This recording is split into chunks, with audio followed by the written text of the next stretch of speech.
আজকের এই ভিডিওতে আপনারা জানবেন মেষ রাশি ভরণী নক্ষত্রের 10টি শক্তিশালী দিক এবং 10টি দুর্বল দিক।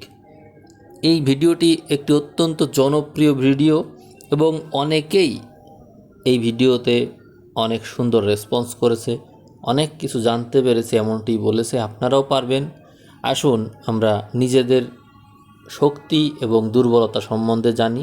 তবে শক্তি সম্বন্ধে জেনে যেমন গর্বে ফেটে পড়বেন না, দুর্বলতা জেনেও মানসিকভাবে দুর্বল হয়ে পড়বেন না। দুটো সমন্বয় করে, একটির সাথে একটি সমন্বয় করে নিজের জীবনকে আবার নতুন করে পরিবর্তন করতে পারবেন, এমনটাই আমি আশা রাখি। তো আমি শুরু করছি, আপনারা শুনুন, ভিডিও শেষ পর্যন্ত আশা করি শুনবেন। ভরণী নক্ষত্র হলো মেষ রাশির একটি নক্ষত্র, 2 নম্বর নক্ষত্র, যার অধিপতি শুক্র, আর মেষ রাশির অধিপতি মঙ্গল। অতএব শুক্র এবং মঙ্গলের সমন্বয় রয়েছে আপনাদের রাশিতে। ফলে আপনারা হচ্ছেন এক জ্বলন্ত আগ্নেয়গিরি যাকে বলা যায়। আপনাদের ভিতরে লুকিয়ে আছে অপরূপ সৃষ্টিশীল ঝর্ণা। আপনাদের নক্ষত্রের প্রতীক হলো গর্ভ বা যোনি। এর মানে হলো আপনাদের জীবনটা হলো প্রচণ্ড কষ্ট সহ্য করে নতুন কিছু জন্ম দেওয়ার রূপক। অতএব আপনাদের এই অধিপতি শুক্র আর মঙ্গল একদিকে যেমন ভালোবাসা আর শিল্পের ছোঁয়া দিতে পারে, অন্যদিকে যুদ্ধ আর সাহসের হুঙ্কারও দিতে পারে। এখন আমরা আপনাদের ব্যক্তিত্বের ভিতরে যে আলো আর ছায়ার জগৎ আছে, কিভাবে তা আমরা নিজেদের জীবনে প্রয়োগ করতে পারি তা এখন জানব। আপনাদের প্রথমেই চরিত্রের শক্তিশালী দিকগুলো সম্পর্কে একটু জানাবো। আপনাদের প্রথম বৈশিষ্ট্য হলো ফিনিক্স পাখির মতো ঘুরে দাঁড়ানো।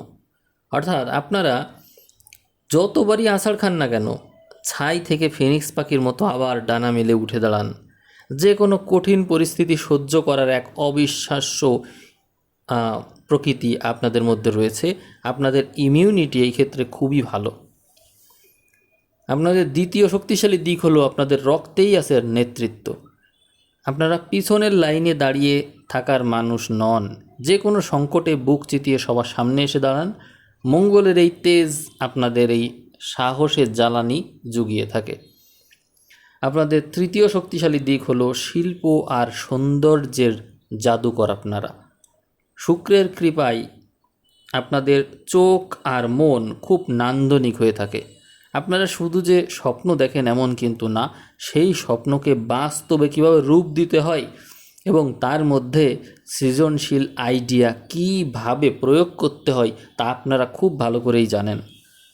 আপনাদের চতুর্থ শক্তিশালী দিক হলো আয়নার মতো পরিষ্কার সততা। আপনাদের মনে এক, মুখে আর এক, এমনটা কখনোই হতে পারে না। কোনো মুখোশ পরা বা ভণ্ডামি আপনারা কখনোই সহ্য করতে পারেন না। যা বলবেন সরাসরিই তা বলেন এবং বুক ফুলিয়েই বলেন। এটি আপনাদের এক অনন্য বৈশিষ্ট্য। আপনাদের পঞ্চম শক্তিশালী বৈশিষ্ট্য, আপনারা এক কথার মানুষ। কাউকে যদি একবার হ্যাঁ বলে দেন, তাহলে জীবন বাজি রেখে হলেও সেই কথা রাখবেন।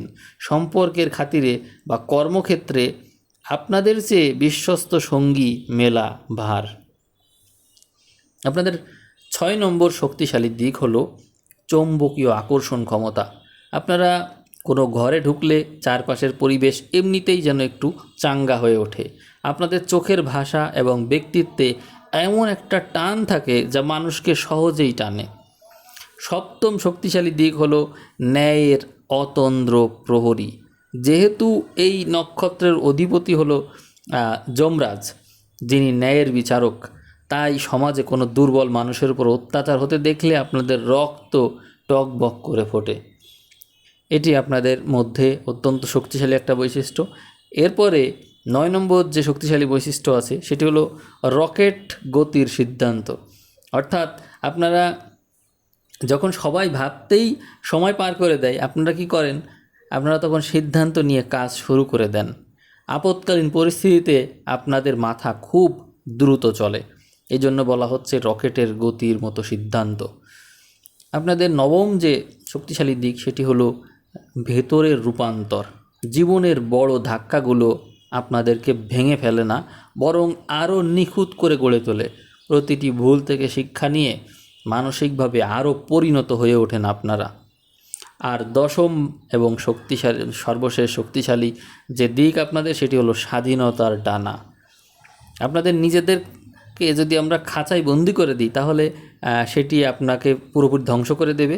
আপনি নিজেকে বন্দি পাখি মনে করতে পারেন না।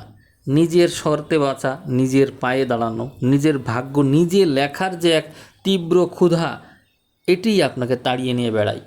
আপনি বন্দিত্ব কোনোভাবেই সহ্য করতে পারেন না।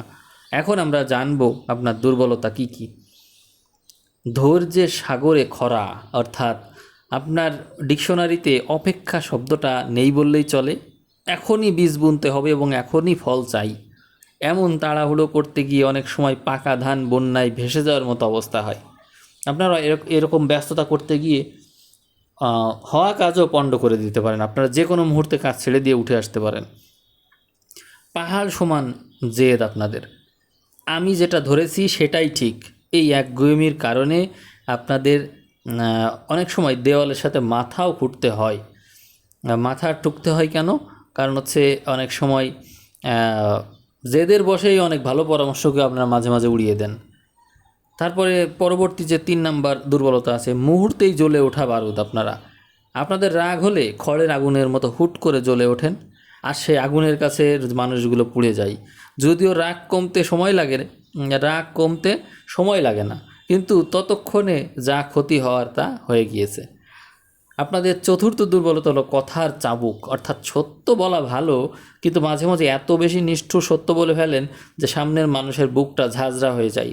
তীরের চেয়েও আপনাদের কথার ধার অনেক বেশি হয়ে থাকে। পঞ্চম দুর্বলতা আপনাদের, সেটি হলো লুকানো প্রতিযোগিতার আগুন। কেউ আপনাদের চেয়ে এগিয়ে যাচ্ছে, এটি মেনে নিতে আপনাদের অহংকারে লাগে, আর এই কারণে মনের অজান্তেই এক ধরনের অস্থিরতা বা ঈর্ষা আপনাদের ভিতরে শান্তি কেড়ে নেয়। 6 নম্বর দুর্বলতা হলো হয় এপার না হয় ওপার, অর্থাৎ আপনি আপনার জীবনে কোনো ধূসর জায়গা বা অস্পষ্ট জায়গা রাখেন না। হয় আপনারা কাউকে অন্ধের মতো ভালোবাসবেন, না হলে চরম ঘৃণা করবেন। মাঝামাঝি কোনো সমঝোতা বা অ্যাডজাস্টমেন্ট আপনারা বোঝেন না।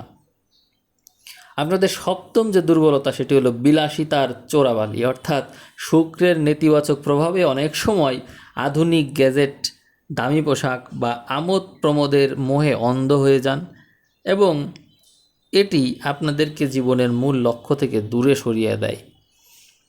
অষ্টম যে দুর্বলতা আছে আপনাদের, খুব দ্রুত জাজ করার অভ্যাস। মানুষকে খুব তাড়াতাড়ি ভালো বা মন্দের ফ্রেমে বন্দি করে ফেলেন আপনারা। একবার যদি কাউকে খারাপ ভাবেন, তাকে আর দ্বিতীয়বার ভালো ভাবার সুযোগ দিতে চান না, ভালো হবারও সুযোগ তাদেরকে দিতে চান না। এটি একটা দুর্বলতা, আপনার বড় ধরনেরই দুর্বলতা বলবো।